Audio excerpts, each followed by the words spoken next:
So in this chapter we will talk about transportation in animal and plants. Transportation मतलब कि सामान को ढोना, carry करना, ये ट्रांसपोर्टेशन होता है आम बोलचाल की भाषा में। तो एनिमल और प्लांट्स में किस चीज़ की ट्रांसपोर्टेशन होगी? तो जो हम न्यूट्रिएंट्स लेते हैं, उन न्यूट्रिएंट्स का जो डाइजेशन होता है इंटेस्टाइन में, वो इंटेस्टाइन से पूरे बॉडी में फैलाना होता है। तो उस न्यूट्रिएंट को फैलाने के लिए, और दूसरा काम है कि जो वेस्ट जनरेट होता है बॉडी के डिफरेंट पार्ट्स में, उन वेस्ट को इकट्ठा करके एक्सक्रीशन करने के लिए जो एक्सक्रीटरी ऑर्गन होते हैं उनके पास लेके जाना, ये दूसरा काम होता है। ये दोनों काम ट्रांसपोर्टेशन सिस्टम की मदद से होता है। ह्यूमन बॉडी में ट्रांसपोर्टेशन सिस्टम का जो सबसे पहला महत्वपूर्ण रोल प्ले करता है वो है ब्लड। ब्लड का काम क्या है? तो ब्लड ट्रांसपोर्ट करता है डाइजेस्टिव फूड और ऑक्सीजन को डिफरेंट बॉडी पार्ट्स तक, और डिफरेंट बॉडी पार्ट्स से वेस्ट कैरी करता है वापस रिमूवल के लिए। ठीक है ना। ब्लड का कंपोजिशन अगर देखा जाए, तो ब्लड में जो लिक्विड पार्ट होता है, बेसिकली सस्पेंशन पार्ट भी कैन से, और फ्लूइड पार्ट, उस पार्ट को बोलते हैं प्लाज्मा। और इसमें सस्पेंडेड होते हैं रेड ब्लड सेल, डब्ल्यूबीसी मतलब वाइट ब्लड सेल, और प्लेटलेट्स। रेड ब्लड सेल क्या होते हैं? रेड ब्लड सेल जो है वो प्लाज्मा में मौजूद सेल ऑर्गेनेले हैं जिनमें हीमोग्लोबिन होता है। ये हीमोग्लोबिन ऑक्सीजन कैरी करता है डिफरेंट ऑर्गन्स तक। इसलिए जो रेड हेमोग्लोबिन है, जो रेड ब्लड सेल हैं, वो बहुत ही इंपॉर्टेंट है ह्यूमन बॉडी के लिए, क्योंकि ऑक्सीजन कैरी करने का काम इन्हीं आरबीसी में मौजूद हेमोग्लोबिन का है। इस हेमोग्लोबिन के कारण ही ब्लड का कलर रेड भी दिखता है एक्चुअली। जो दूसरा सेल है that is white blood cell, इनका काम है जर्म के अगेंस्ट फाइट करना।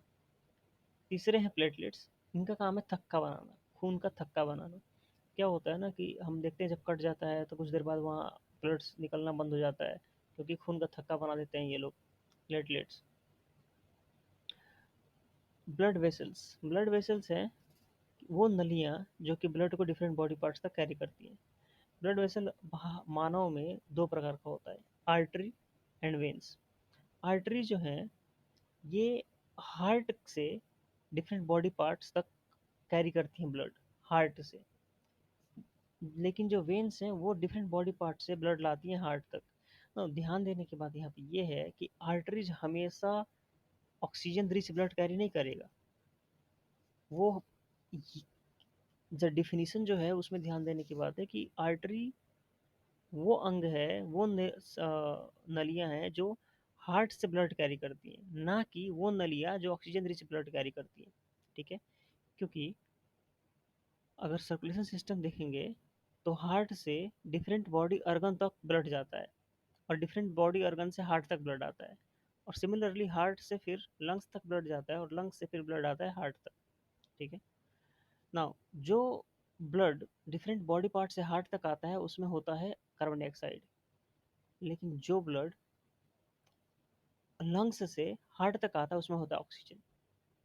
तो अगर देखा जाए तो ये भी वेन्स हैं और ये भी वेन है। तो एक वेन कार्बन डाइऑक्साइड कैरी कर रहा है, दूसरा वेन ऑक्सीजन कैरी कर रहा है। ठीक है। तो इसलिए जो डेफिनेशन है वो ये होगा कि वो नलियाँ जो कि हार्ट से ब्लड कैरी करती हैं वो आर्टरी हैं, और वो नलियाँ जो हार्ट तक ब्लड कैरी करती हैं वो वेन्स हैं।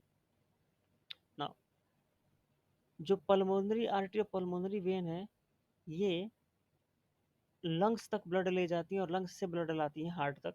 और बाकी जो वेन और आर्टरी है वो सिंपल है, बॉडी पार्ट से लंग हार्ट तक ब्लड ले जाना, और हार्ट से बॉडी पार्ट तक ब्लड ले जाना। ये जो कैपिलरीज हैं, छोटे छोटे छोटे छोटे नलियां हैं जो बिछी होती हैं पूरी बॉडी में, जो कि आर्टरी और वेन्स को कनेक्ट करती हैं। ठीक है। हार्ट एक पंपिंग मशीन है। हार्ट अगर देखा जाए आदमी का, तो एक पंपिंग मशीन, वो पंप करता है ब्लड को, मतलब वो प्रेशर प्रोड्यूस करता है ताकि ब्लड सर्कुलेट हो सके। ठीक है। इसमें चार चेंबर होते हैं ये इंश्योर करने के लिए कि ब्लड की मिक्सिंग ना हो, मतलब carbon dioxide oxygen rich blood की मिक्सिंग ना हो जाए। हार्ट बीट होता है, धक धक धक धक जो होती है ना, कि कॉन्ट्रैक्शन रिलैक्शन, मतलब हार्ट का फैलना, हार्ट का सिकुड़ना, ये एक साइकिल हार्ट बीट होता है। हार्ट बीट मेजर करने का जो डॉक्टर इंस्ट्रूमेंट यूज़ करते हैं उसको स्टेथोस्कोप बोलते हैं। वो जो कान में लगा के हार्ट पे रखते हैं और चेक करते हैं कितनी धड़कन हो रही है। यह ये तो हो गया ब्लड जो कि कैरी करता है वेस्ट। अच्छा, इसमें एक इंटरेस्टिंग सा एग्जांपल है स्पॉन्ज और हाइड्रा का, क्योंकि इनके पास ब्लड नहीं होता। जब इनके पास ब्लड नहीं होता तो ये कैसे एक्सक्रीशन करते हैं? तो ये अपना मुंह खोल के हमेशा रखते हैं कि पानी आता है, वो न्यूट्रिएंट लेके आता है और वापस वेस्ट लेके चला जाता है। तो बेसिकली जो पानी है वो इनका ब्लड की तरह काम करने करता है वेस्ट को निकालने के लिए। अदर एक्सक्रीशन अगर एनिमल में देखा जाए तो जो सबसे पहला है वो है किडनी। किडनी क्या करता है? ब्लड की सफाई करता है।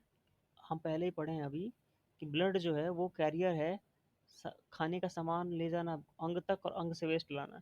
ब्लड में वेस्ट होगा तो कार्बन डाइऑक्साइड है वो रिमूव हो जाता है लंग्स में, लेकिन बाकी वेस्ट कहाँ रिमूव होता है? तो वो किडनी में रिमूव होता है। और अगर कुछ इंपॉर्टेंट मटेरियल है ब्लड में, वो भी किडनी रिमूव कर लेता है और अपने पास रख लेता है या फिर किसी पर्टिकुलर ऑर्गन को दे देता है इंपॉर्टेंट मटेरियल। और जो वेस्ट होता है उसको वो मूत्र के जरिए बाहर निकाल देता है, यूरिन के जरिए बाहर निकाल देता है। अब ये है किडनी का स्ट्रक्चर। तो these two are kidneys. Kidney से जो यूरिनरी ब्लैडर मतलब जो मूत्र मूत्र वाला ऑर्गन है, उसको जो पाइप कनेक्ट करती है उसको बोलते हैं यूरेट्रा। ठीक है, और वेस्ट यहाँ कलेक्ट होता है और कुछ टाइम के बाद हम जाके जब यूरिनेशन करते हैं तो वेस्ट बाहर निकल जाता है। ठीक है, यूजुअली एक आदमी 1 से 1.8 लीटर तक यूरिन करता है एक दिन में। और इस यूरिन में 95% पानी होता है, 2.5% यूरिया और 2.5% बाकी वेस्ट होते हैं। ठीक है, अगर किसी आदमी का किडनी खराब हो जाए तो जो आर्टिफिशियल प्रोसेस करते हैं हम सेपरेशन का, उसको डायलिसिस बोलते हैं।